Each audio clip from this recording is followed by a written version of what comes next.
I was born and raised in the city of Moscow, capital of Russia, in the family of journalists. When I was a child, my life was more or less pre-programmed for me. Those were simple times of communist era. High school graduation at 17, bachelor degree at 22, master's at 25, doctorate at 30. Mind you, you were supposed to make it happen in your personal life also. For a young woman it was important to be married by her 20th birthday and to have her first child by the time of her college graduation. I knew since I was very young that I was going to pursue a career in media. So at the age of 17 I applied and got accepted into the School of Journalism, Moscow State University, one of the top schools of media studies in Eastern Europe. It was around that time when all of Russian society's economic and social structure cracked, shook, and collapsed. The new era called Perestroika was coming on in full speed. I got accepted and went on with my studies, trying to pretend that the society wasn't crumbling underneath my feet. But it was hard. The old stability was gone, the price of living skyrocketed.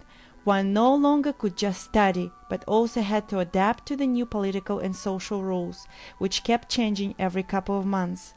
The free education system ceased to exist. The school loan system wasn't born yet. I got a job in the Department of Sociology as a laboratory assistant to make ends meet. Then I added one more job, then another one. By the time I entered my evening classes, I was hungry, dead tired, and completely disconnected from journalism and the world itself. It was tough, close to impossible even, to pursue any kind of academic goals in the 90s Russia. I dropped out of college and did it just before our government education system collapsed down on its students. The few remaining members of my family, including myself, who tried to hold on longer than the others did, packed our bags, got our refugee papers through American embassy. Anti-Semitism was on the rise then, and immigrated to a better place, called United States of America.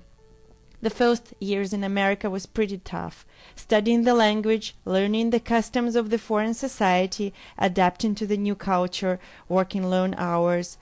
I remember passing the buildings of colleges and universities on my daily bus drives to refugee assistant office and thinking to myself, will I ever speak the language well enough to get accepted to any of those places?